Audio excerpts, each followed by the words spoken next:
Good morning, everybody, and welcome to the Sunday edition of the Huddle Hub Podcast. My name is Metal Mike, and Cam will be joining me momentarily. He's running a little behind this morning, but he will be with me. But welcome, everybody, to the Sunday edition of the Huddle Hub Podcast. We are going to be talking about all the action happening in the NFL today. We're also going to talk about all the news that has come out since Tuesday, and we are also going to run down all the action that has happened from college football from yesterday. Before we get into that, please make sure after the show to head over to all the Huddle Hub Podcast social medias over on X, TikTok, and YouTube at the Huddle Hub Pod. Make sure you're hitting that subscribe button over on the YouTube. That's how you follow on YouTube. You don't have to pay anything. Just hit that subscribe button. That's how you follow, and you will get all the notifications. And make sure you hit that bell. That's how you get the notifications for everything that gets posted from the Huddle Hub Podcast. Over on TikTok, you hit that follow button. You'll also get notifications when videos get posted. And over on X is where all the announcements to all the shows that are happening and just announcements for the show happens over on the X at the Huddle Hub Pod. So over on YouTube, TikTok, and X at the Huddle Pod, on Twitch at the Huddle Podcast. Make sure you're hitting that follow and subscribe button. Help us build the Huddle Podcast going through the 2025 season and beyond. So I went live on TikTok for a pre-show. It was an impromptu pre-show just to kind of go live over on the Huddle Hub Podcast TikTok channel. And I went live for a couple minutes. It was the first live for the Huddle Hub Podcast over on TikTok. And one thing in particular that I was talking about was fantasy football. Okay. Now, if you're like me fantasy football is very stressful for me. Okay, because fantasy football I take very seriously. I know some people by now maybe 1-6, 2-5, and if you were like me from last year, I started last year off 0-7 in fantasy football, but did not give up. Did not give up until I mean I didn't even give up. I actually went through the whole season, but I started making some more drastic moves with my roster once that little star was next to my name that said I was eliminated from playoff contention. Okay.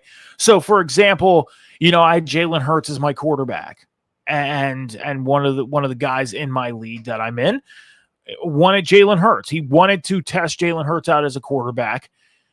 So we made a trade. I took Patrick Mahomes. He took Jalen Hurts and finished off the season with Patrick Mahomes as my quarterback. And he finished off with Jalen Hurts. He didn't make the playoffs. Now, he was in contention for the playoffs, but he didn't make it. It came down to like the second to last week, and he needed to pretty much win out, and it just did not go in his favor.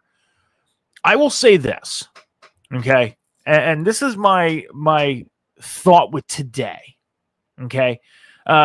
Before I keep talking about this, I got to bring in my co-host here on the Sunday edition of the Huddle Podcast, the man with the best beard in the business, Mr. Cam G. Cam, how are you doing on this wonderful football Sunday? I'm doing fantastic, man. How are you doing? I'm doing all right.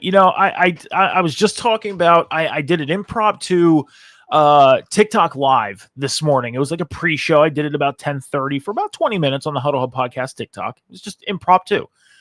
And one discussion I was talking about was fantasy football. Okay. And me and you talk very much about fantasy football throughout the week. Yes.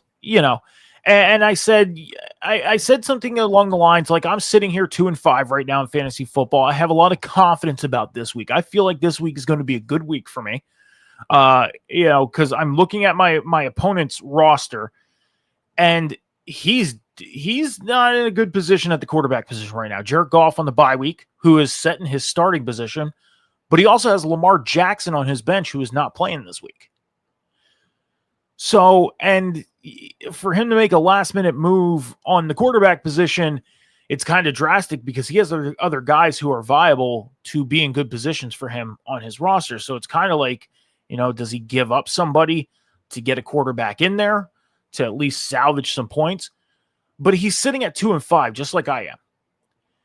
And I said this to you earlier this week. I said, sitting at 2-5 or 3-4, or even in some leagues, if you're sitting at 1-6 and your top person 6-1, I still would not be worrying right now because there's about 7 weeks left in fantasy football, and anything can turn around and happen.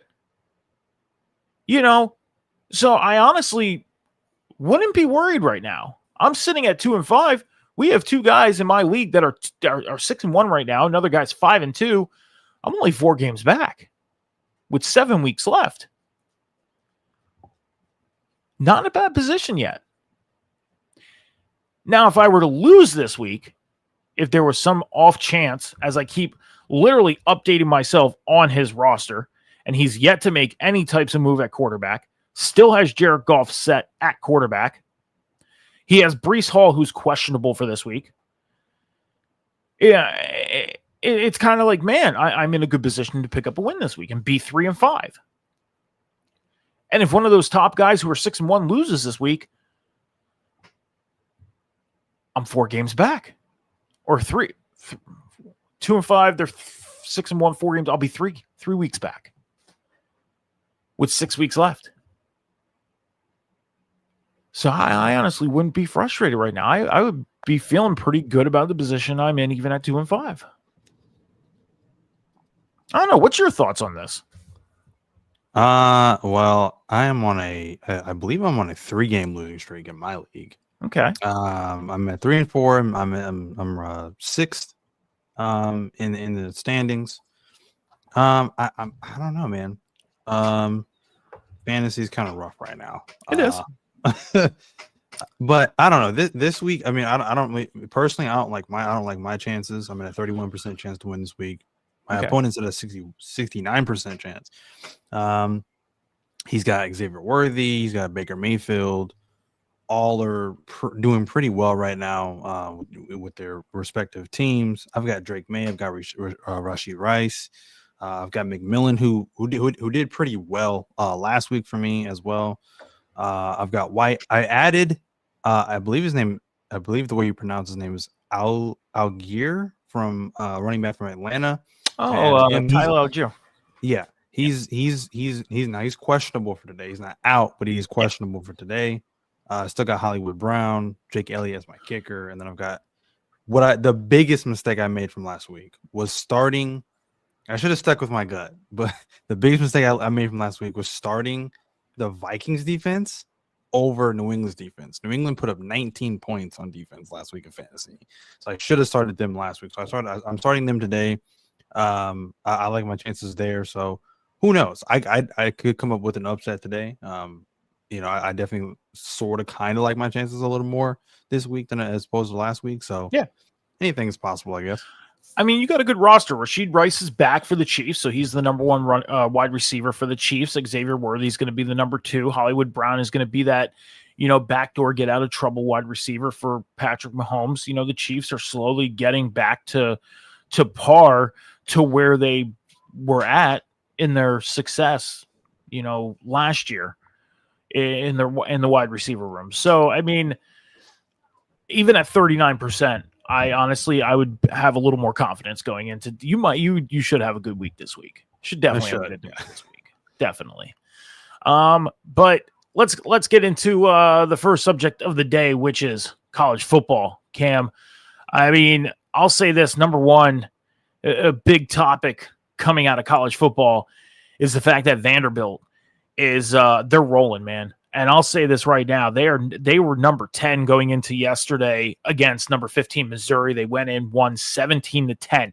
I found out a statistic that Vanderbilt has only beaten 4 top 15 teams from 1975 to 2023. This year, they've beaten 4 top 15 teams. Just this year. That's insane. Yeah. An insane statistic. I seen this and I was like, oh my gosh. They legitimately went almost 50 years and only beat 4 top 15 teams in those almost 50 years. And then just this year alone, beat 4 top 15 teams. That just goes to show that they did a hell of a job in the transfer portal. They did a hell of a job scouting and recruiting. And Vanderbilt right now, I mean, they are one of the top 3-4 teams in the SEC, along with Alabama, Texas A&M. They're up there right now. They are. It's crazy. Let's run it down real quick. In the top 25, number 1, we had Ole Miss, number 8 Ole Miss go in and defeat number 13 Oklahoma 34-26. Number 10 Vanderbilt defeat number 15 Missouri 17-10, and number 3 Texas A&M defeated number 20 LSU 49-25. Meanwhile, the upsets of the day was unranked Memphis beat number 18 South Florida 34-31. Unranked Washington defeated number 23 Illinois 42-25, and unranked Houston defeated number 24 Arizona State 24-16. Cam. I want to ask you this. What was one game that you, even if it's not on this list, I mean, what was one game that you paid very close attention to yesterday? It was definitely I can't find it now. Oh, it was the Alabama South Carolina game. Okay. That was a very good game. That definitely came down to the wire. The end of that game was strange because I've never heard of a defense allowing a team to score to get the ball back. So that was very strange. I've just never heard of that play before. The problem with that though is they had no timeouts. So I think that was more of a coaching flaw. Use up all your timeouts and you don't have an opportunity to give your team more chances to score. So that was kind of a blunder there at the end for South Carolina. But Alabama once again pulling that out. Very good, scrappy game. I like it. South Carolina trying to come in with the upset, of course. So again, like I said, Bama's scary right now. I think that's probably one of my 3 teams to probably win it all. Probably with them, I would even honestly maybe a 4th in there would probably be Vanderbilt. Vanderbilt could go on like maybe a Cinderella run as an unexpected and win it all, possibly. You know what I mean? So, Yeah. but they got some big dogs in there, like I said, with Bama, Miami, and of course even Ole Miss. Ole Miss has been scary pretty much all year. So, that was definitely a good game. I'm going to say this, and I said this to you yesterday. We were having some discussion about college football yesterday, and I'd mentioned to you that Alabama's defense is just so much fun to watch right now. Yeah, it is. I mean, that defense, man, is just insanely good. Yeah. I mean, me and John sit here and run down the top 25 schedule each Tuesday night, and whether you love or hate Alabama, I'm not a fan of Alabama. It's like it's funny how we look at a team that has all this success, and it's kind of like you start despising that team because they go on that run of success. Currently, the Chiefs in the NFL, look at all the success they've had since 2019. It's fair. Going to 5 Super Bowls in the last 6-7 years, winning 3 of them. Like, it's like, okay, to the Patriots throughout the early 2000s, Tom Brady winning 6 of his 7 in New England. It's like you want to despise them, but at the same time, you got to respect what they're doing because they're having the success. And that Alabama defense, man, I mean, against Tennessee, I'm like, oh, this should be a good game. This could be the game of the week. No, Alabama's going to come in and their defense is just going to go out and kick your ass. And that's going to be that. It's insane. The one game I focused on yesterday was Utah and Colorado. Okay. When you look at the score of Utah and Colorado, you're probably thinking, why did you focus on this? And I'm like, because Utah was legitimately putting up numbers that were just astronomically insane. Okay. At halftime, Cam, they were up 43-0 on Colorado. Okay. They won 53-7. Their total yards in offense was 587 yards against Colorado's 140. Okay. They had 165 passing yards, 422 rushing yards for Utah. Oh my God. Yes. And to put the icing on the cake, this is what Coach Prime from Colorado, this is courtesy of CBS Sports, had to say about that game. It's probably the worst beating I've ever had, except for when my mama whooped me as a kid. 422 yards rushing, you ain't winning. You're not winning. 300 yards, you're not winning. 250, you're not winning. It's not capable.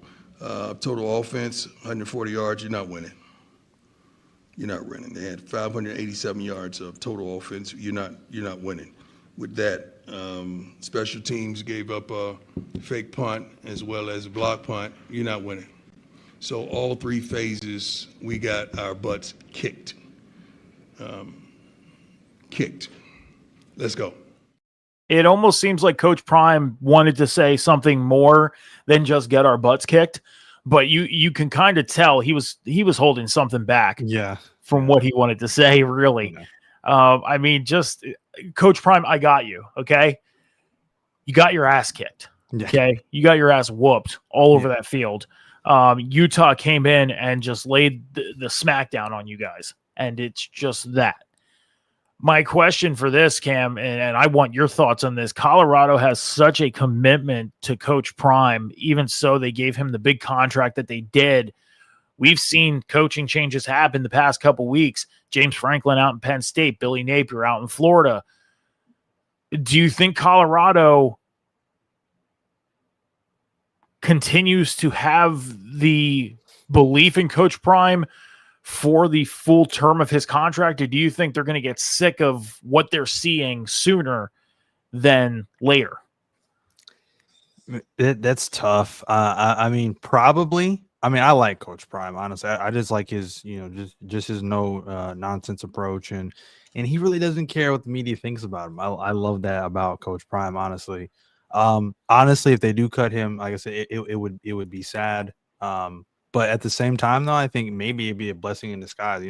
He has talked about, his health not being the greatest, and it's getting bad again. So maybe that would be a great thing for, just to have him not on the field and having him to have to walk around and things of that nature on the bad foot or whatever. So maybe that would be a blessing in disguise in a sense, just for the sake of his health. So I hope not. I hope they give him maybe another opportunity. He clearly does not have the team, and I think he doesn't possess the talent that he had. When he has Travis Hunter and he's got his sons out there. So I just think they need some more time. Transfer portal, things of that nature to really reshuffle this team, and I think they can get back on track. But yeah, that's just terrible. That's awful to see for Coach Prime. Yeah, I mean, I seen this interview. It was probably 4:00 this morning. I came across this interview, and I was like, man, you could just tell the agony, the pain that he has right now. Yeah. And it doesn't even mean just on the football field. I mean, it's very, very much documented out there of his personal issues he's going through, especially with his feet. He's had multiple surgeries on his feet. He's had amputations done, all that stuff.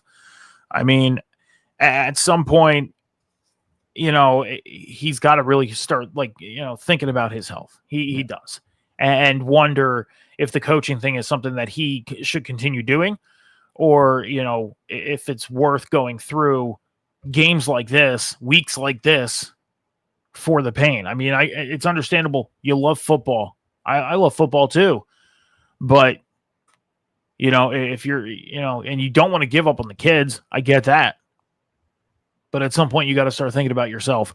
If you're not getting the success that you thought you were going to have, or that is expected of you, maybe it's time to take a little step back and take care of yourself first. And then once you get to the point you feel comfortable, maybe think about going back, whether Colorado brings you back or you go to another school. I mean, we've seen it out in Indianapolis years ago, when I'm forgetting the head coach's name. I'm drawing a blank right now, was going through chemo for cancer and everything. He went out. Yeah. I mean, and he came back to coaching. So it's the thought process of it. But, we'll have to keep an eye on it. And, any news comes out, we will definitely cover it here on the Huddle Up podcast. And me and John will get you guys set up and ready to go for week 10 of college football on Tuesday night when we run down the top 25 and all the matchups that will be happening. Top 25 updates around 3:00 this afternoon Eastern time. There is an update that happens at 1 p.m., but that's not the official update. That is the predetermined update. The official update happens at 3 p.m. Eastern Standard Time. But Cam, one last thing with college football, the playoff projections did come out. Ohio State is projected to be number 1 to win the Big Ten championship. Alabama at number 2 to win the SEC. Indiana is projected to be number 3. Texas A&M being number 4. Georgia Tech is projected to be number 5 and the ACC champions. Oregon is projected to be number 6. BYU 7 with winning the Big 12 championship. Georgia at 8, Ole Miss at 9, Notre Dame at 10, Vanderbilt at 11, and then Memphis is supposed to win the Group of 5 championship and be the number 12 seed. So that is the projection right now for the college football playoff. And again, as the top 25 updates, that's going to update each week as well. Yeah. But that's all we got for the college football stuff. Cam, let's get into the news coming out of the NFL. A couple things to cover with the news from the NFL. Number one thing we'll cover real quick, Cam, there's going to be some records and milestones to keep an eye out for this week. Jackson Smith-Njigba, wide receiver of the Seahawks, he is on a historic pace right now and on track to break Calvin Johnson's single-season record, receiving yards record, which is held at 1,964 yards. Jackson Smith-Njigba is projected to get 1,989 yards. He is currently at I had it written down here. He's over 900 receiving yards right now. He needs 1,145 yards to tie. So milestone for Jackson Smith-Njigba to reach this year. Brian Burns, linebacker of the Giants. Byron Young, linebacker of the Rams. They are on pace to potentially break the single-season sack record, which is held at 22.5 by Michael Strahan and T.J. Watt. T.J. Watt, current player for the Steelers. Michael Strahan, former Giants defensive end. And then Jonathan Taylor is 2 games away from tying LaDainian Tomlinson's single-season record for 3 touchdown games. Jonathan Taylor has 3 games with 3 touchdowns, rushing touchdowns. LaDainian Tomlinson back in 2006 went 5 games with 3 rushing touchdowns each. So Jonathan Taylor is on pace. I do have a fun statistic that we're going to talk about too with Jonathan Taylor after we get through the news. First things first, Cam, Super Bowl 60, as we know, it was announced that Bad Bunny is the halftime show. Roger Goodell held a press conference earlier this week, and the NFL has been facing some backlash with Bad Bunny being the performer. Okay, some people are not liking it. Some people are not happy about it. But Roger Goodell went out to say that they are not looking to reconsider this. They are sticking with Bad Bunny. He is an international superstar. So, yeah, I mean, I'll say this, Cam, and I don't know how you feel on this, but I'm kind of intrigued to see the Bad Bunny performance because, you know, we've seen Bad Bunny in many different situations, pro wrestling in the WWE, you know, and they helped him promote his big U.S. tour that he did about 2 years ago. But even as a performer, you know, you see performances of him on TV, on the internet, all that stuff, and he is a hell of a performer. I'm kind of intrigued to see what he does at Super Bowl 60. But what are your thoughts on it? Well, like I said, I definitely think with some of these halftime performances, you know, I've seen ones where, you know, they're not particularly my favorite, I guess, based off the performer itself. And then I've seen ones that they've done that I'm just like, wow, I never thought, you know, the NFL or you know, let alone the Super Bowl, the biggest show the NFL possesses, would ever have, you know, this performer or this type of halftime performance. So it's you know, I guess it's 50-50 each year, depending on, you know, who performs or whatnot have you. I'm more focused on who's actually going to go. This year it seems like it's really up in the air. It's not as, I guess, predictable as, you know, which two teams are going to be in the Super Bowl. I don't know a thing about Bad Bunny's music. I've never listened to his music before, anything like that. I found out about him through professional wrestling. And then, you know, he was, you know, he was a wrestler there for a little while. So, and he did great. He honestly set the world of professional wrestling on fire because he was like one of the most popular acts, you know, to cross over from, you know, being a singer to being a wrestler. So that's how I know who Bad Bunny is. I think he'll have a fine performance. I think it'll be something that, you know, people will definitely remember for sure. I don't think it's anything to really stress about. I don't think it's that serious. People are really making this a bigger deal than what it needs to be. Yeah. So if you know, if the NFL wants to try newer things, and I think it's just it's a reflection of the shift in pop culture.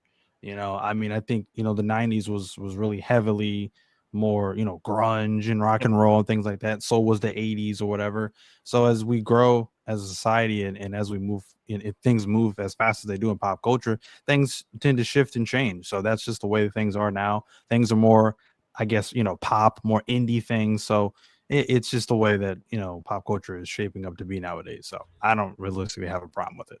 Yeah, I mean, I'll say this. I don't have a problem with it.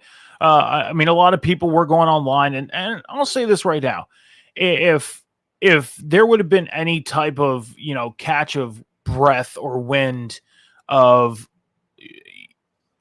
a band like Metallica performing at the halftime show, you know, because it is in San Francisco. Metallica is very much known for playing and opening for the San Francisco Giants, the baseball team, you know, playing the national anthem at a couple games during the regular season. We see, you know, Kirk Hammett and James Hetfield go out and play the guitar. It's like, okay, we get it. The Super Bowl's in San Francisco. So it's like, okay, you could have put two and two together and said maybe Metallica. It'd be the first time a heavy metal band ever performed at the Super Bowl. But again, you got to think of it. Pop culture, there's always a shift in it. And Bad Bunny is one of the most popular artists out there right now. Why would you not have him there? I mean, you know, Rihanna was one of the biggest artists 2-3 years ago. And we got her performing during the Chiefs-Eagles first meeting at Super Bowl 57. She put on a great performance, and there was a lot of talk about that too. It's like, by the time we even get to the Super Bowl, nobody's going to give a shit. It's just about the right now of what people think. Give it another week, and it'll all blow over, and nobody's going to give a shit. And it's like, okay, Bad Bunny, let's see how he does. So that's going to be that. So Roger Goodell also went on to say that he mentioned looking into artificial intelligence for officiating in the future. So they're going to be looking for artificial intelligence to possibly help with the officiating in games, because as we know, the officiating gets a lot of backlash for missing calls. The big key focus this year has been when the Eagles do the tush push, that whether they false start or not. I mean, former offensive lineman for the Eagles, Jason Kelsey, has gone on his podcast with his brother and said things like, hey, it's a very complicated play. You know, it's understandable that it looks like false start, but it's all about the timing of it. It's all about the timing of the play. And once you get that down, when things happen in fast motion, you know, it may look like false start, but it truly isn't. So if the referees miss the call, it's really not them missing it because it's all about the timing. And again, we knew this was going to be a focus the moment those videos came out of them false starting. I believe it was against Tampa a couple weeks ago. You know, it was going to come out. It was. And now it is a focus. I see the play possibly being banned in 2026 because of the focus. I do. But the Eagles do have a lot of the owners and coaches kind of pulling for them with this play because they love competing against it. So, I mean, artificial intelligence, Cam, as we know, it's one of the biggest things right now.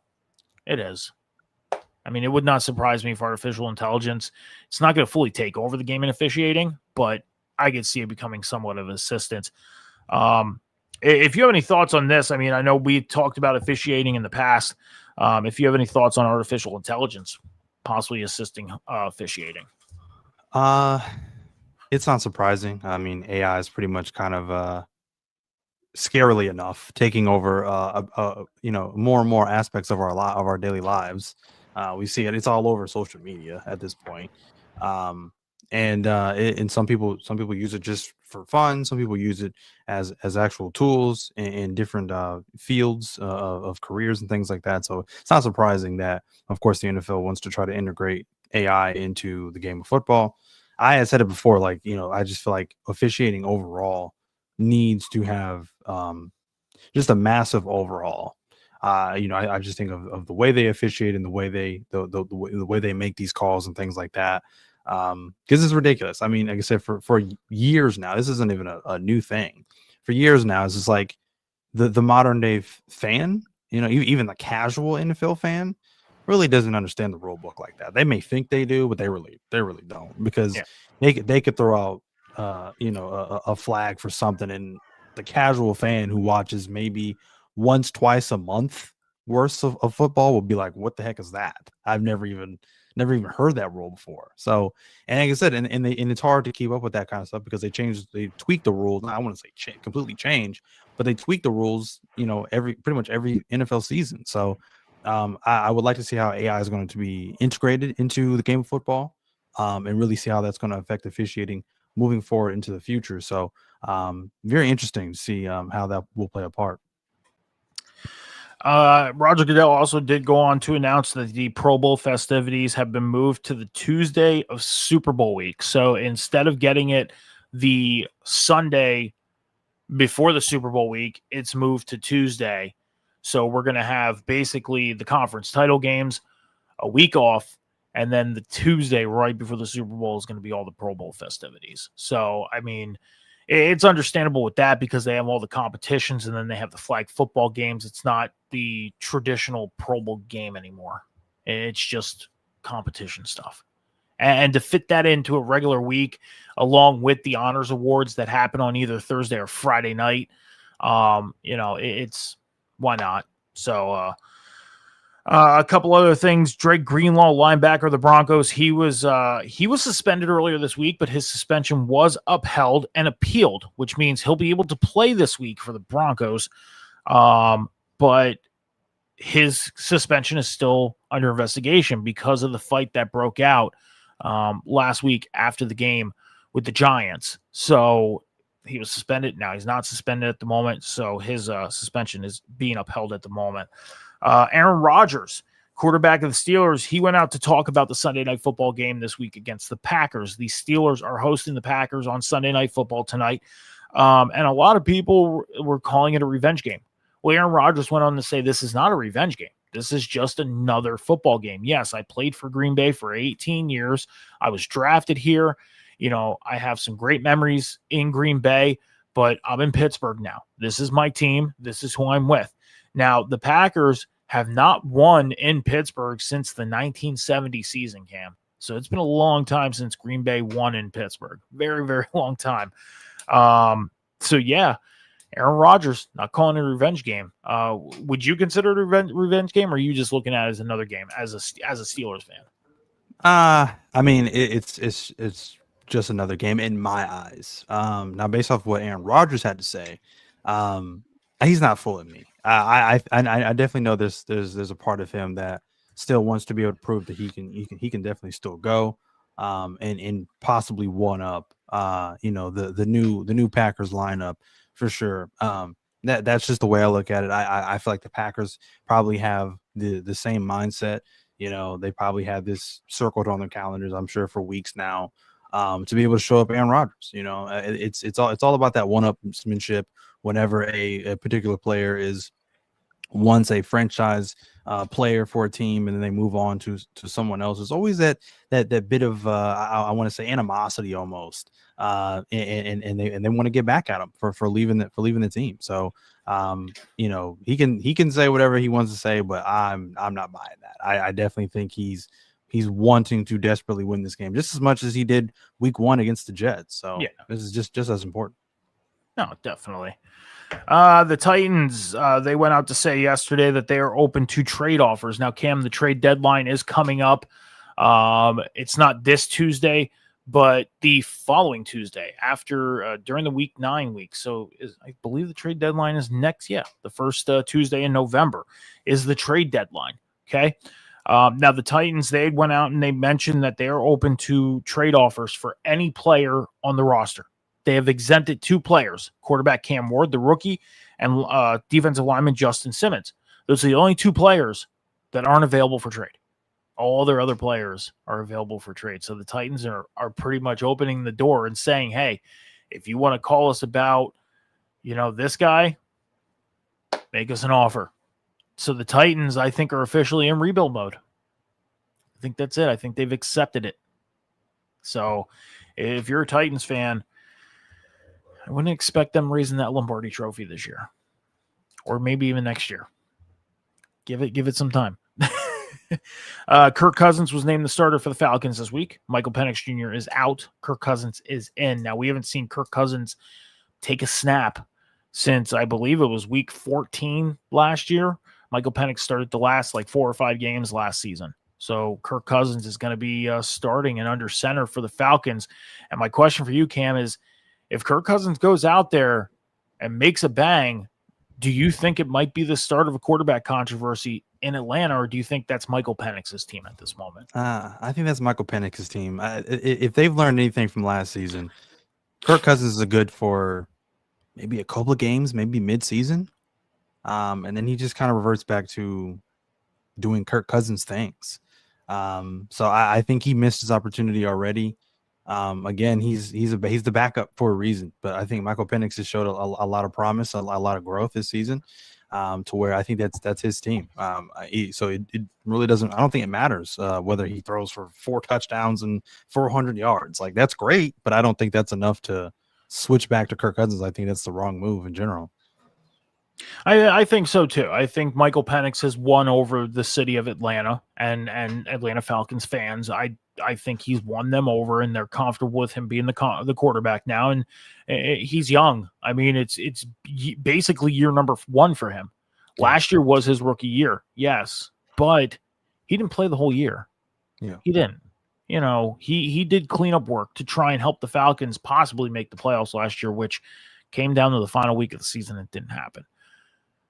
This is his full season to go out and say, hey, I'm your future. I'm your guy. Here I am. Let's do this. And I think Atlanta is all bought in on him. I think Kirk Cousins, by this offseason, will be dealt. I don't see Kirk Cousins staying in Atlanta after this season. I don't. I honestly thought he was going to be gone during this past offseason, even with that big contract. But nobody wanted to take on that big contract. And a lot of that money is going to be taken off that contract after this season. So Justin Fields was named the starter for the Jets. Tyrod Taylor, he is suffering a bone bruise right now. But Aaron Glenn decided to name the starting quarterback yesterday. He said earlier this week that he didn't want to give the Bengals any type of advantage. So he held off until basically 4 p.m. yesterday to say, hey, Justin Fields is our guy. So, I mean, advantage Jets, maybe, because this is a pretty, I want to say intriguing, but with where the Bengals are at right now with Joe Flacco, I don't know if they're really back or on a roll. I mean, Joe Flacco comes out and has last week, phenomenal game. Yeah. But 2 weeks ago in his first start, he did okay. This is pretty intriguing to the standpoint of are the Bengals starting to pick it up now? Or could the Jets maybe start going out and winning some games? I mean, I don't see the Jets going out and winning games. They're kind of dead in the water at this point. Yeah. You know. But yeah, I don't know. We'll have to see what happens with Justin Fields under center against the Bengals today as the Jets and Bengals kick off at 1 p.m. Cam, do you remember Michael Thomas, wide receiver from the Saints? Yes. All right. So he said that he runs about 500 slant routes a day. Still works out. Still stays in game shape. And he said that with his former future fellow Hall of Fame wide receiver Mike Evans going down, Michael Thomas is expecting for his phone to ring from Tampa Bay. Now, he played for the Saints all his career, rivaled against the Bucs, and now he's interested to go into Tampa. The question is Tampa interested in him? But he's staying in shape. Do you think Michael Thomas, with being out basically 2 years now because he was injured in his last year, do you think he would come in and make an impact for Tampa while Mike Evans and Chris Godwin are out? I mean, that's a big splash. I mean, it really is. But I mean, being out 2 years, that's such a risk. I mean, you don't know if he's even going to be the same. Because I mean, when Michael Thomas was at his height, I mean, that dude was amazing. He was amazing. He was an issue on the Saints for sure. Like I said, and then the injuries happened, and then he just kind of disappeared after that. So I don't know. I don't know if he can come back and be in the rarest of rare Michael Thomas forms, then yeah, that's important. That's important for Tampa Bay. Tampa Bay's struggling with just keeping receivers or just players in general healthy right now, with just injuries just piling up. They just lost Chris Evans again for the second or third time this season already. So yeah, it's rough out there right now for Tampa Bay, but that would be a big splash. I mean, Michael Thomas, Baker Mayfield connection, that could be something special. So I like it. Sounds good on paper, but I mean, it's still a risk being out for that long. It is. I mean, but if you're staying in shape, I mean, look at Brandon Graham. He's coming back and playing for Philly this week, and he was out. He retired after the Super Bowl last year. Yeah. It just goes to show that if you feel like you have more in the tank, you got to go out on your terms. Don't. I mean, we see it in sports all around, even professional wrestling. You want to go out on your terms. Yeah. You don't want to go out just because you won a Super Bowl and you're in your 15th year and people expect you to go. If you have more in the tank, come back and play. Don't listen to other people. Come back and play. Two more things and a fun statistic to run down real quick. Brian Daboll, head coach of the Giants, and Cam Scatterbo, running back of the Giants, were both fined for violating the concussion protocol. But not only that, the Giants were fined as well. Giants were fined $200,000, Brian Daboll $100,000, and Cam Scatterbo $15,000. Because Cam Scatterbo, I'm sure you've seen the video online that, or during the game, he went into concussion protocol, and Brian Daboll was right there at the 10 when he wasn't supposed to be, and kind of pushing is he good? Is he not? And they pushed him in there, and he actually broke concussion protocol because he had a slight one, and he still went in and played. They cleared him without not going through the official protocols. And also Marcus Mariota, quarterback of the Commanders, he was named the starter for Monday Night Football against the Chiefs. Jaden Daniels is going to be out again with his hamstring. So that's rough. So Cam, again, Lamar Jackson, Michael Penix Jr., Bucky Irving, Breece Hall, Chris Godwin, A.J. Brown, Darren Waller, Trevon Diggs. I mean, a couple players, big names, are out this week, which is huge for a lot of teams. A lot of playmakers being out this week. So that's big. One last thing, fun statistic, Cam. And I ask you this all the time. I'm sure the city of Indianapolis is on its high right now because of the way that the Colts are playing. Correct?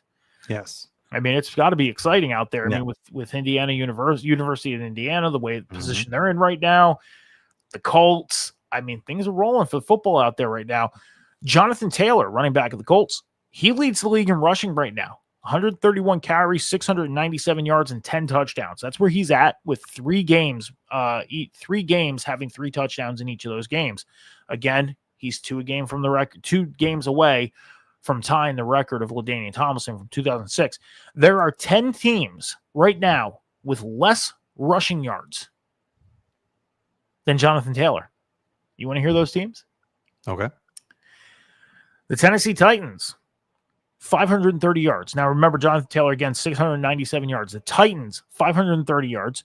The Bengals, 482. The Browns, 648. The Steelers, 567. The Dolphins, 647. The Raiders, 656. The Texans, 637. The Vikings, 657. The 49ers, 667. And the Eagles with 617. It's crazy. 10 teams he's outrunning right now. That's nuts. And I pose the question, where's Saquon? Where's Derrick Henry? Where's, I mean, it's crazy right now. It's crazy. A lot of people thought Saquon was going to come out and do what he did last year. Derrick Henry was going to do what he did last year. And right now, it's all Jonathan Taylor right now. It is. Kyron Williams, where's he at? I mean, it's nuts. It is crazy. But that's all we got for the news. Cam, we're going to preview week 8 of the NFL. But before we do, we're going to take about a 30 to 45 second break here on the Huddle Podcast.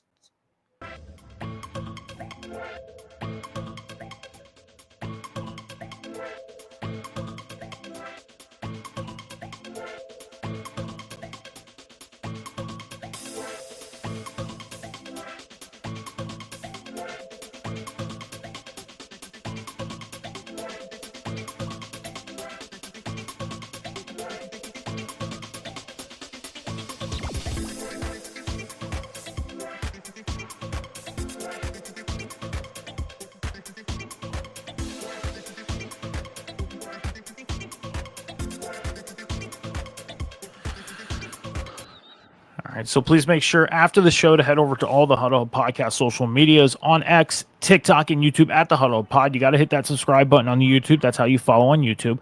But over on the X, where we make all show announcements, and on TikTok, where we post videos, as well as on the YouTube at the Huddle Pod and on Twitch at the Huddle Podcast. Please make sure you're hitting that follow button after the show as we build the Huddle Podcast going through the 2025 season and beyond. So, Cam, we're going to get into talking about week 8 of the NFL. We're going to run down the schedule here. We had the Thursday night game, the Vikings and the Chargers. Chargers went out and beat the Vikings 37-10 on Thursday night. One person I picked up on fantasy football, Cam, was Aronde Gadsden. Now, I said this on the TikTok pre-show that it's not really the running back position that's really showing out this year like people thought. It's the tight end position. The tight end position is kind of going out there and showing up this year, which is crazy. And Aronde Gadsden pretty much coming out of nowhere and picking up some pretty serious fantasy points for people. I went out and picked him up, and he got me 18 points to start the week. Nice. So, yeah, not bad. It's a pretty good pickup. But the Chargers went out and won 37-10 over the Minnesota Vikings. Minnesota, I mean, they got some decisions to make at quarterback because Carson Wentz, he was getting beat up on Thursday. That was terrible. Yeah. So. But let's go down the schedule, starting with the 1 o'clock schedule. We got the Miami Dolphins heading out to Atlanta to take on the Falcons. As we know, Michael Penix is out. Kirk Cousins is in. What do you see happening between Miami and Atlanta today? Like I said, again, the Dolphins are still a mess. Even with Michael Penix Jr. out, that's big for the Falcons. I still can trust Mariota, I think, to go out there and do some big things. So I'm giving the edge to the Falcons here. I think they're on the up and up for sure. They're definitely surprising me and have surprised me so far this season. So I got to take the Falcons in this one. All right. We got the Chicago Bears heading out to Baltimore to take on the Ravens today. The Ravens, again, they are just not the team we expected them to be, Super Bowl, bound possibly, Lamar Jackson going out and getting over that hump, getting to the next level. Derrick Henry showing out and trying to get his spot in an Adam Sandler movie with 2,000 rushing yards. Instead, they're 1-5, and in last place in their division. The Bears, on the other hand, the Bears came out of nowhere and are now making a serious run for the NFC North. So, Cam, what do you got on the Bears and Ravens today out in Baltimore? Again, like I said, the Ravens are not the team that a lot of people thought they were going to be. And that's bad for them, great for the Bears. If there was ever a time for the Bears to beat the Ravens, that nobody would have ever even thought about, it's now. So they definitely need to take advantage of that. And like I said, just hone in on that and do what they do best and have been doing very, very well the last couple of weeks. So, yeah. I had the Panthers defense set up in my fantasy team last week, and they went out and did some good things for me. And they played Buffalo today. I made a switch. I went out and got the Bears defense. I have a good feeling about the Bears defense today against Baltimore. Yeah. I do. That defense has been playing very, very well these past couple weeks. So the New York Jets, they announced Justin Fields being the starting quarterback yesterday to go against the Cincinnati Bengals today. They are heading out to Cincinnati to take on the Bengals. So what do you got on the Jets and Bengals? First off, with this whole strategic move, not announcing the quarterback, I don't know what the coach is necessarily playing at here, but that really didn't work. I don't think it would have mattered. Justin is not playing the way a lot of people thought he was. The Jets are not. They're definitely not where they need to be. With this stacked roster that they have for sure. So I don't know. I don't know what the answer is going to be for the Jets or what it's going to take for them to get a win. And like I said, the Bengals are kind of at a middle ground here. They're up and down. They started off really well, lost Joe Burrow. Jake Browning wasn't the answer, and then of course they go and they trade and they get for Joe Flacco. So yeah, it's very up and down for the Bengals right now, but they seem to be on the up and up. Joe Flacco right now seems to be the answer. So the Bengals probably going to have a field day with the Jets. Jets right now are just not a cohesive unit at all. About a year or two ago when Jake Browning came in to Cincinnati and took over for Joe Burrow when he got hurt, the connections he had with Jamar Chase and T. Higgins is not working this year. You bring in Joe Flacco, and it's like, okay, where's Jamar Chase been all year? Oh, hold on, there he is. They just needed a quarterback that knows how to take care of the ball to come in and do it. He was just stuck out in Cleveland trying to rewrite the history that they made 2 years ago when they had 5 starting quarterbacks and he took them to the playoffs. The Bengals trying to make that run though, because the Bengals, they're a little bit on a streak right now. The Buffalo Bills head out to Carolina to take on the Panthers today. The Panthers, they're starting to show some progression, starting to go out and win games, competing. The Bills, they're on a 2-game losing streak coming out of the bye week. What do you got on Buffalo coming out of the bye week against Carolina? Well, I think they should have fixed their issues, I think, with the last 2 games that they've lost. The thing about the Bills, though, is something I've noticed for a while now, is no matter how good they are, it seems like their offense always comes out to a slow start. They're not taking care of the ball. A couple of overthrows here and there, just not converting, things like that. So they always come out to a slow start. I noticed that, and I think that's realistically what's hurting them now more than anything else, because these defenses are just not allowing them to get back into games. And that's, I think that's what's slowing them down. So hopefully after the bye week, they have cleaned up those things that are just plaguing them and have been plaguing them a lot in past seasons. Like I said, and I agree with you. The Panthers are finally seem like they're cleaning up their act. Finally, the defense looks a lot better. The O-line looks a lot better. And like I said, I've said this for weeks and weeks and weeks now. I'm rooting for Bryce Young because he's been there long enough now. Something needs to change. And like I said, it seems like there's something is really starting to click out there in Carolina, and that's good for them. And I think they could definitely come out here and upset the Bills again, because the Bills right now are really trying to find the answers of what's wrong. And the Panthers are really seeming like they are connecting on the things that they need to really clean up on. So, I mean, I'll say this. the Bills, again, are another team that was projected to make a run to go to the Super Bowl. It is their last year inside the old Highmark before they go into the new Highmark Stadium, which, you see the progression of that stadium being built. It's going to be a beautiful stadium out there in Buffalo. It is. I mean, you see pictures of it and everything.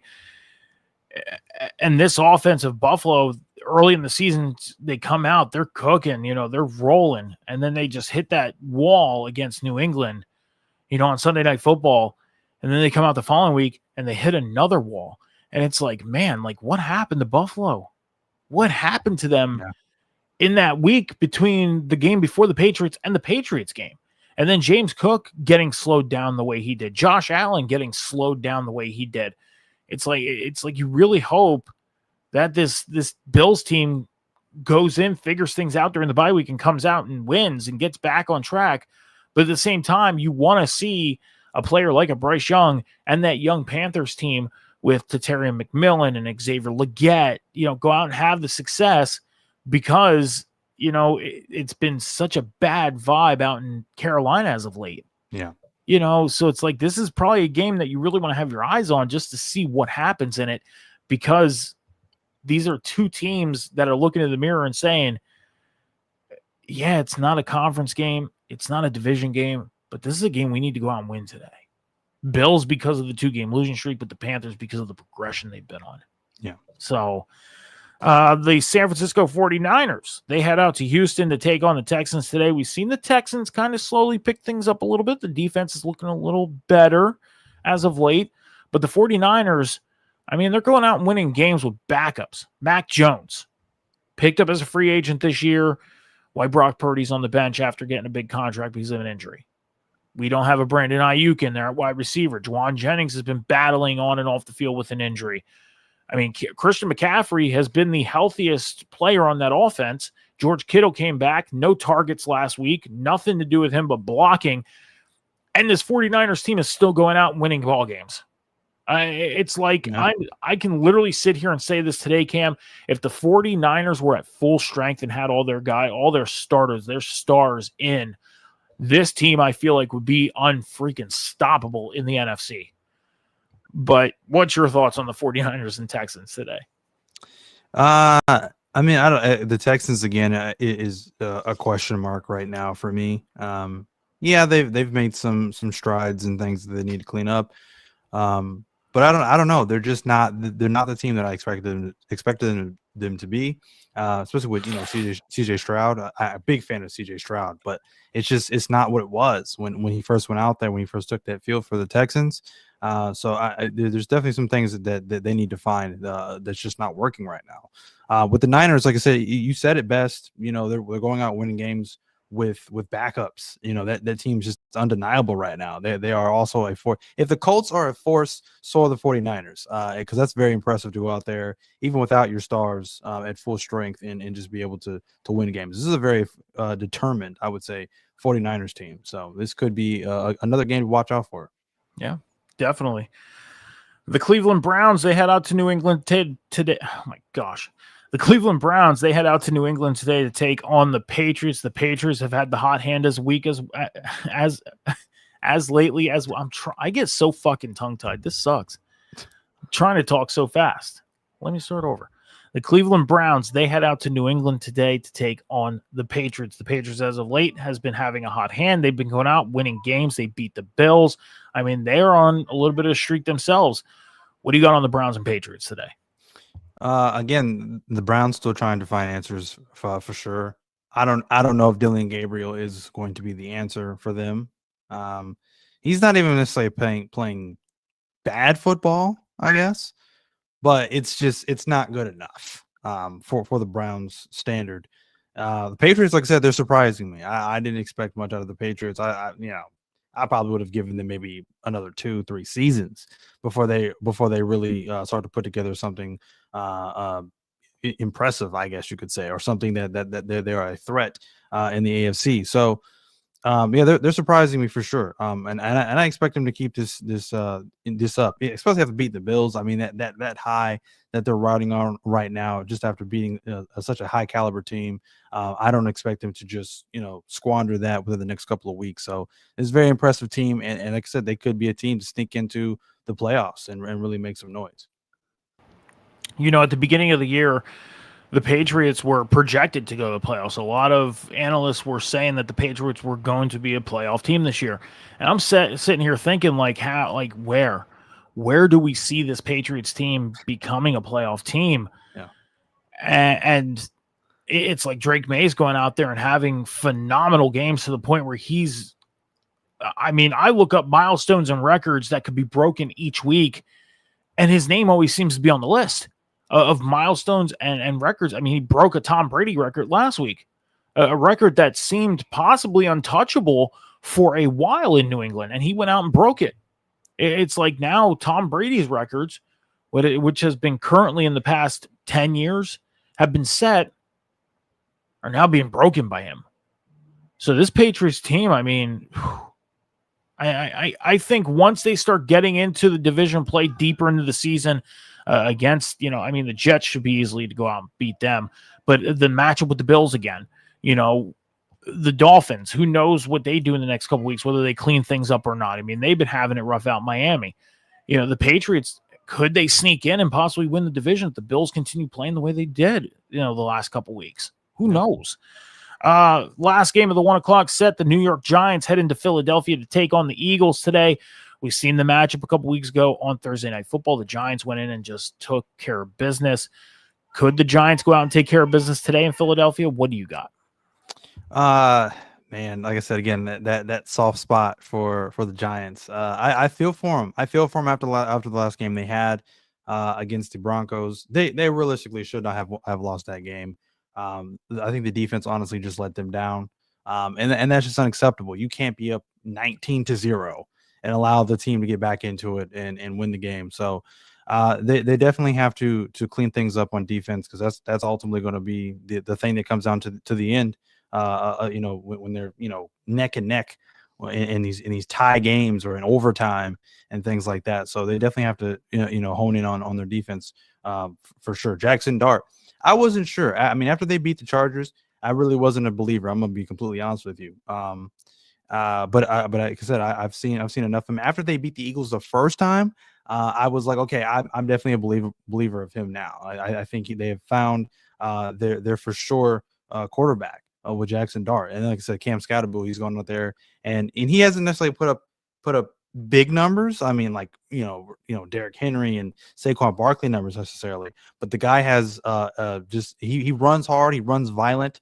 And it's hard to stop that for sure. When you get him going, I mean, he could have 3-4 touchdowns by the end of the game. So he's definitely impressive for sure. So they have another star running back out there in New York as well. Now with them possibly beating the Eagles again today, I mean, it's a possibility. I don't know if I see it. Again, the Eagles are cleaning some things up. As you said, they're getting one of their star players that helped them win the Super Bowl back today.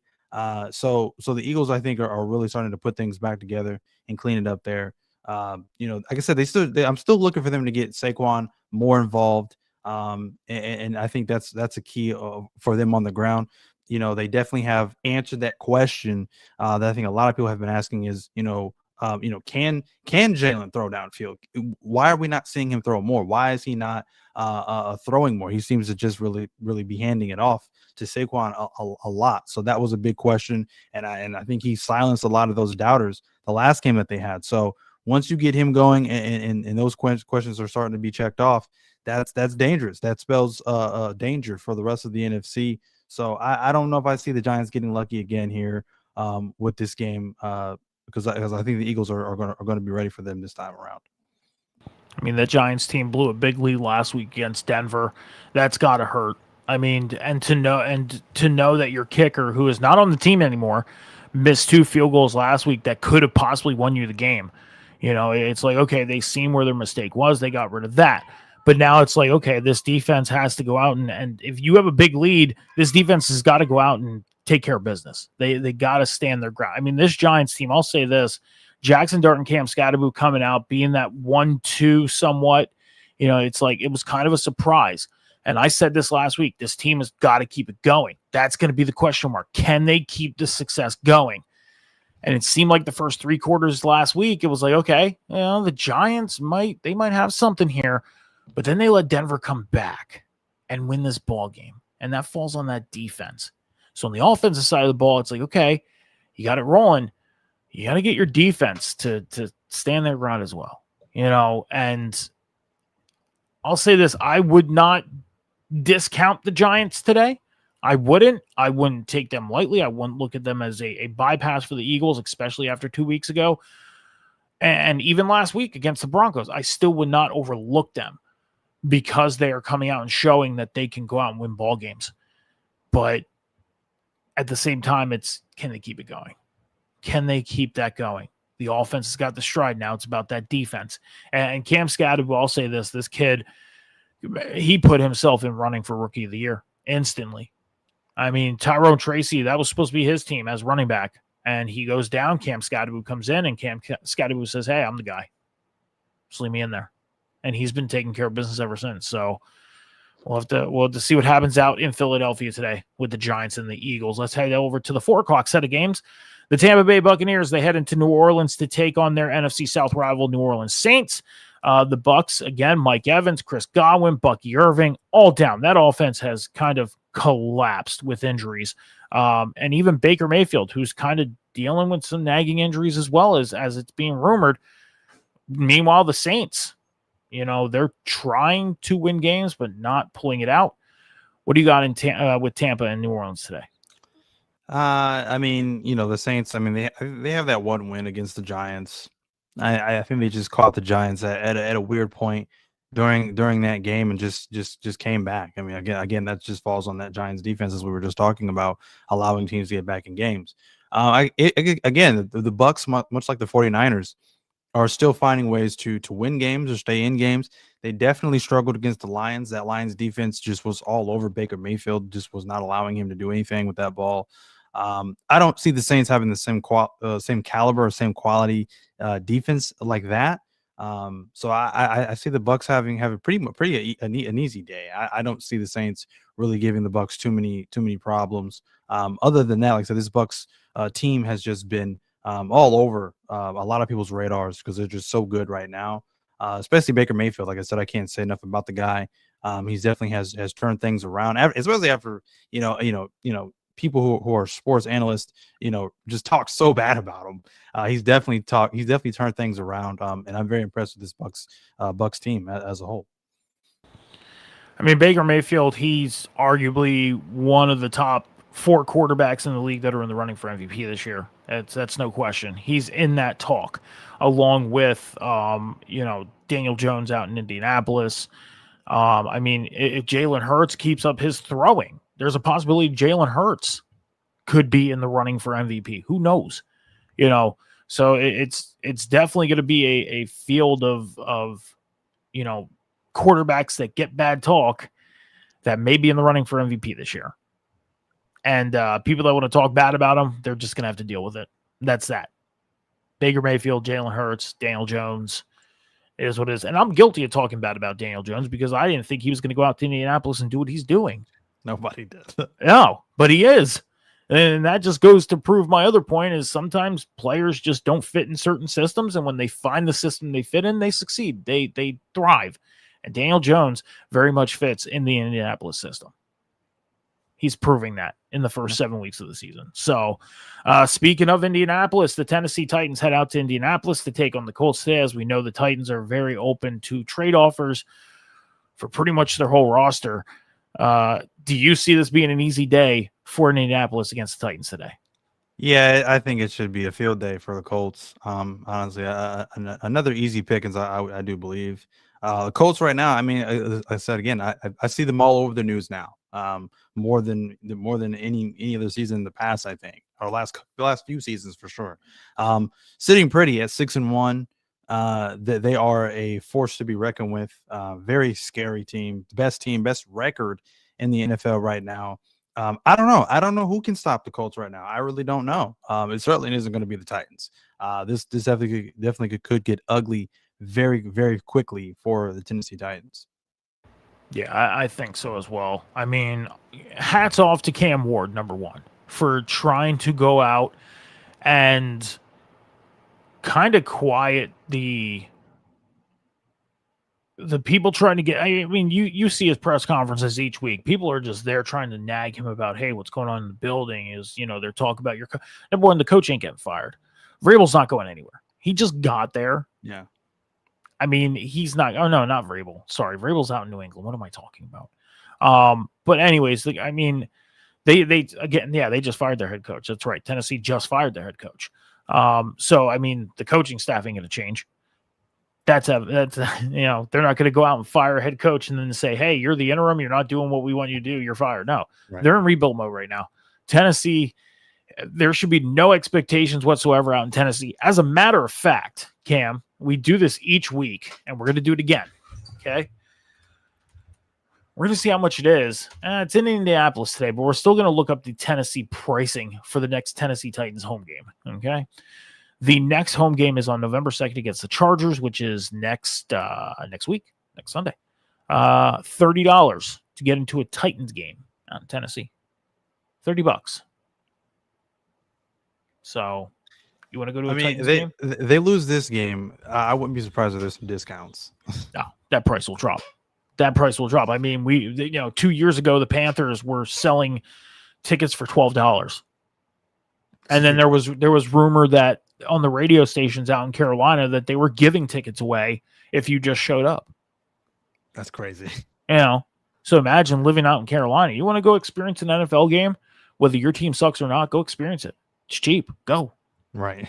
Just go. Go experience it. You're getting literally week 18 pricing right now.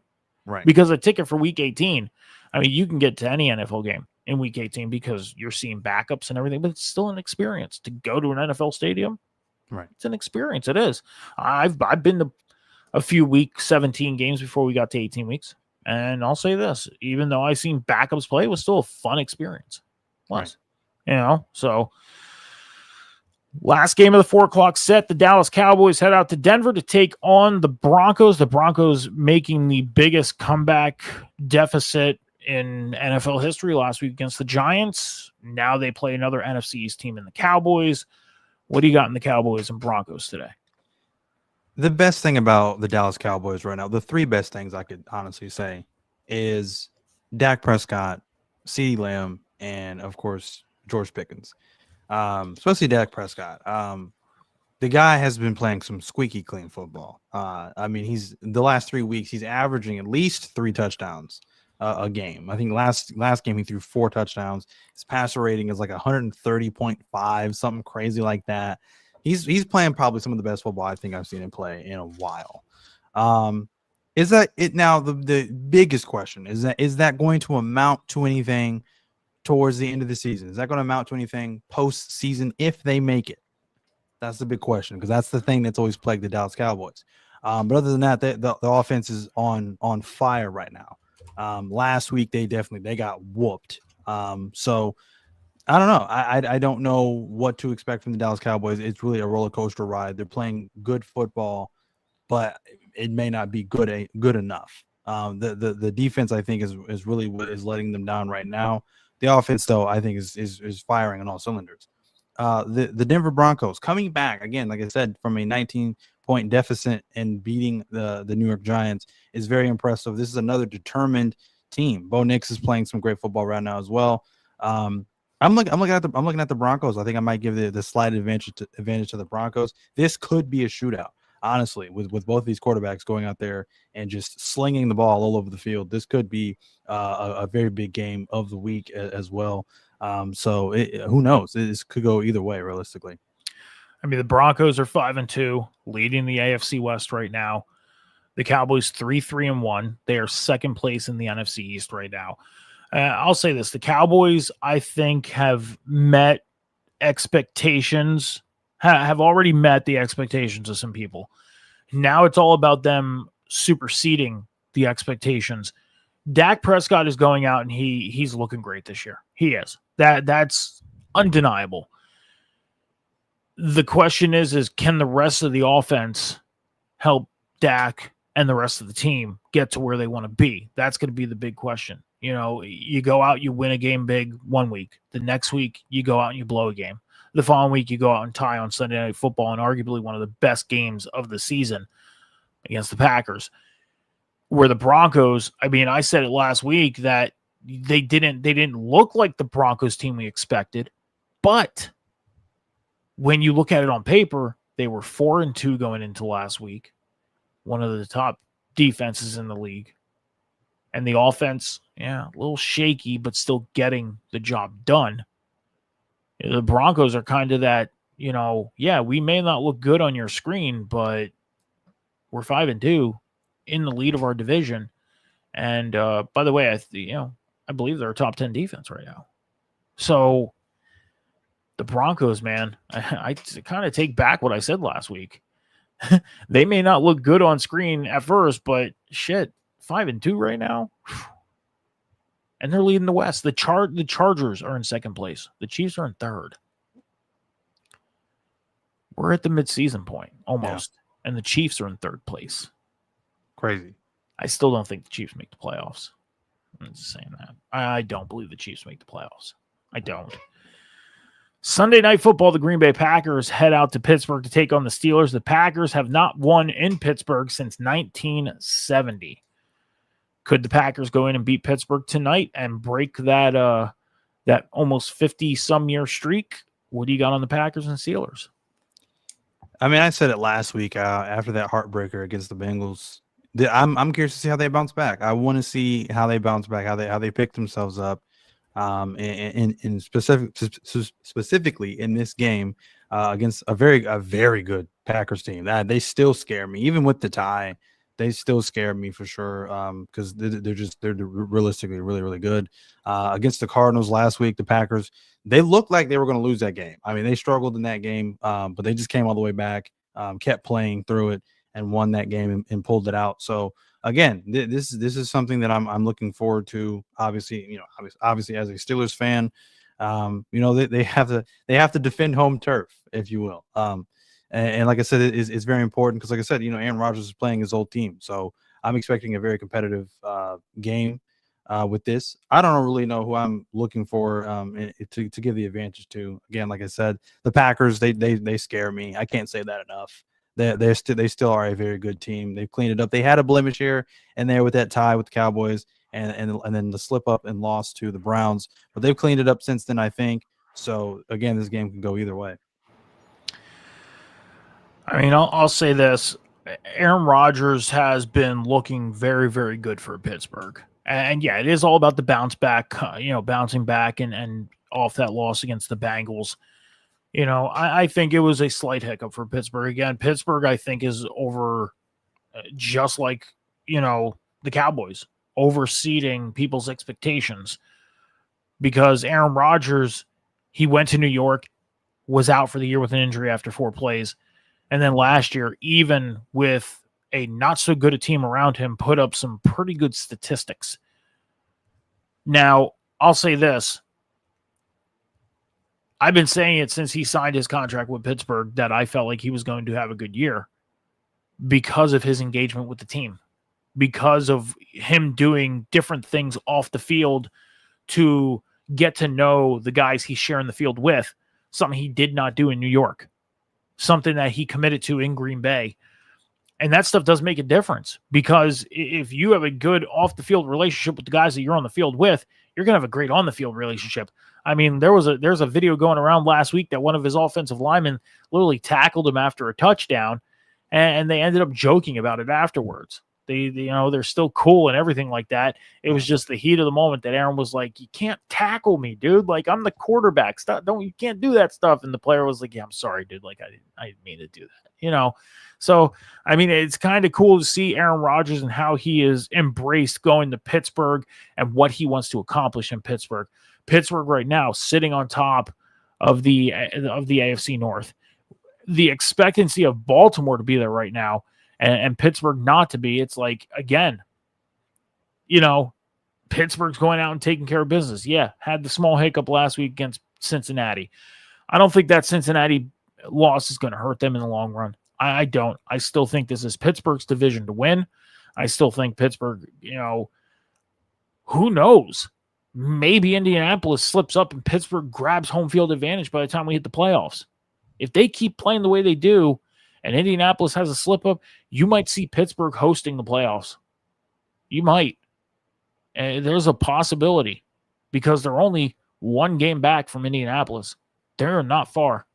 So Green Bay, on the other hand, again, they came out hot. They looked like the scariest team in the league the first 2 weeks.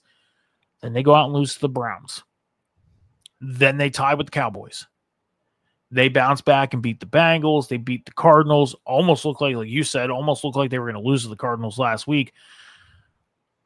I don't know. I don't know if I can sit here and agree with you on saying that they're still a scary team. I don't know. Because they haven't, to me personally, haven't really showed it. They haven't. And they're going against a tough, a Pittsburgh team, even with all the injuries on defense, have been resilient. Minus last week against Cincinnati. So this is going to be a great matchup tonight. It's going to be a great matchup, and I can't wait for it. I cannot wait for Sunday Night Football because this is going to be a great game to watch. So, last game on the docket. The Washington Commanders head out to Kansas City on Monday night to take on the Chiefs. The Chiefs in third place in the AFC West. The Commanders in last place in the NFC East. Yes, the Commanders are in last place in the NFC East behind the Giants. Giants are in third place. Cam, what do you got on the Commanders and Chiefs on Monday night? The Chiefs are starting to pick things up. The biggest thing for them was these injuries on the offensive side of the ball. And it really plagued them the first 3 games of the season. But since then, I think they're starting to get the ball rolling again, getting back some of their key players. So I don't think the Commanders have a chance, honestly. There's a possibility. There's always that possibility that they could shock everybody and beat the Chiefs. But right now, the Chiefs are really rolling, and I think they're determined to get back their number one spot in the West. So I'm looking at the Chiefs right now to pretty much run with it and not have much of a competition in this game. Yeah, with everything that's happening out in Washington right now, Marcus Mariota going out and having the games he's been having for Washington since Jaden Daniels has been down. Marcus Mariota's been going out and trying to keep the Commanders in contention for anything, even just a playoff spot. But you don't have Terry McLaurin. Deebo Samuels, just like out in San Francisco, is dealing with injuries. Zach Ertz at tight end, you haven't heard his name a lot, but he's been getting targeted, getting called on. But one guy targeted as a wide receiver or a tight end is not going to solve your issues. You're hurting at the running back position. Yes, the running back that they're committed to right now, I can't remember his full name. They call him Bill. And his name's not even Bill. That's what I don't get. I think it's a nickname. I don't know. They're committed to him right now. Had a great week last week or 2 weeks ago. Not last week against Dallas, but 2 weeks ago. Tom Brady was basically praising the guy. He had one great week. That he's not doing it consistently. There's no consistency out in Washington right now. And a lot of people are thinking Washington's going to go out and win the East and go to the Super Bowl because they almost got there last year. It was a revolving door this year in Washington. They made changes. It's not the same roster as last year. You're not going to see the same success. Jaden Daniels, it's hard for him to be on the field this year. I don't see Washington going out and winning this game either. Kansas City has got their wide receivers back. Rashid Rice, Xavier Worthy. Things are cleaning up in Kansas City. And it's not too late. It's not too late for them to make a run for the West. It's not. But if Denver keeps playing the way they're playing, Kansas City is probably not hosting a playoff game this year. They're going to be on the road. If they make it. I don't think they make it. I don't think they make the playoffs. And my prediction was 8-9 this year for them. I think they miss it. We're not even at the halfway point. Anything can happen. Anything can happen. They could be at full strength right now, and in 2 weeks, backups can be in. You never, with the way things have been going with this injury list today, anything can happen. So we'll have to see what happens on Monday night between the Commanders and Chiefs. I'm with you. I think the Chiefs take this one, though. I do. With that being said, me and John, we have our pick challenge. John is 71-37. I am 69-39. John is 2 games up, and we only have one difference this week. One difference. And the only difference we have is the Sunday night game. I took the Steelers. He took the Packers. It's the only thing. It's pretty tight. Cam, by this point last year, and this is crazy, at this point last year, John was up by 12 games. Jeez. Yeah, he was up by 12 games at this point last year. I got a little smarter with my picks. I did. I'm doing pretty well for myself this year. I'll say this: I was not this close to 100 wins as I was. I wasn't that close to 100 wins last year as I am this year. I can actually tell you where I was last year.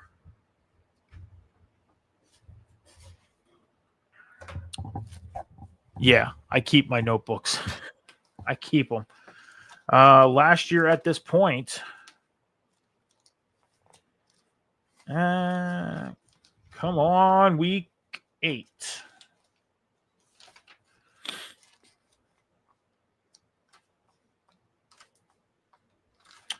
All right, so going into week 8, I was 54-53.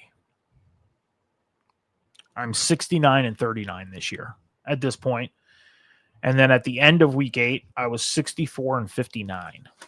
So I got 10 wins in week 8 last year. I'm doing slightly better. Better. So, but with that being said, that's all we got for you guys today. Cam, your social, before we close things out here, got to let everybody know one more time to head over to all the Huddle Hub Podcast social medias after the show, over on X, TikTok, and YouTube at the Huddle Hub Pod, on Twitch at the Huddle Hub Podcast. Make sure you're hitting that follow button, turning the notifications on, checking out all the content that's coming out here at the Huddle Hub Podcast. Over on YouTube and on TikTok, videos are posted after every show. On X is where all the announcements for the show is made, and we are live here on the Twitch channel at the Huddle Pod on X, YouTube, and TikTok, at the Huddle Podcast on Twitch. Please hit that follow button and help us build the Huddle Podcast going through the 2025 season and beyond. Cam, your social medias are going to be on the bottom. What do you want to let the people know? Like I said, thank you guys. First of all, thank you guys coming out and checking out the Huddle Hub today. We'll be back next Sunday, as we're here every Sunday morning talking about college football and, of course, the NFL. And then, of course, on River City Radio, check us out every Monday night on the Table Spot after Monday Night Raw. And then again on River City Radio on Wednesday nights with the addition of Phil Kahn, talking about some AEW Dynamite on another episode of The Boom. So once again, as I said, love and appreciate all you guys coming by and checking out and supporting the channels right here on Twitch. All right, so make sure you're checking out everything that Cam is doing over on social media, and go check out Cam's Wrestling Corner. If you are a fan of pro wrestling, go check out everything that he's doing over on Cam's Wrestling Corner. Promise you will not be disappointed. I'm not saying it because this man is digitally sitting next to me, but the videos are amazing. So go check them out. I promise you will not be disappointed. Before I shout myself out real quick, John is over on TikTok and Twitch at the Candyman JH, and on YouTube as well. Posted up some of our college football dynasty stuff that we've been doing. We are in year number 4. We are almost done with year number 4, and we just started that on Tuesday. We've been hauling year number 4. We have, I think, 2 or 3 games left of our regular season. That's how quick we've been going through year number 4. But go check out the stuff that John's been posting. That stuff is also over on the Huddle Podcast YouTube channel as well, so you can check out the video game stuff that John's been posting and working on pretty much on a daily basis. He's working on that stuff. So you can check me out on Instagram, X, TikTok, Snapchat, MetalMike714. I don't do much personal content. All my content created is right here on the shows. Like Cam said, over on River City Radio's Twitch, Off the Top Media's YouTube channel on Monday night after Raw for the Table Spot, and again on Wednesday for the Boom with myself, Cam, and Phil, as we talk about AEW Dynamite. Me and John will be back here on Tuesday for Tuesday show, 7 p.m. Eastern Standard Time, for another edition of the Huddle Up Podcast as we review Week 8 of the NFL and preview Week 10 of college football. Thank you, everybody, for checking out the show today. Appreciate it. Be good to each other, be kind to each other, take care of each other, be patient with each other. Good luck to your teams today, and we will see you guys next time on the Huddle Up Podcast. Deuces.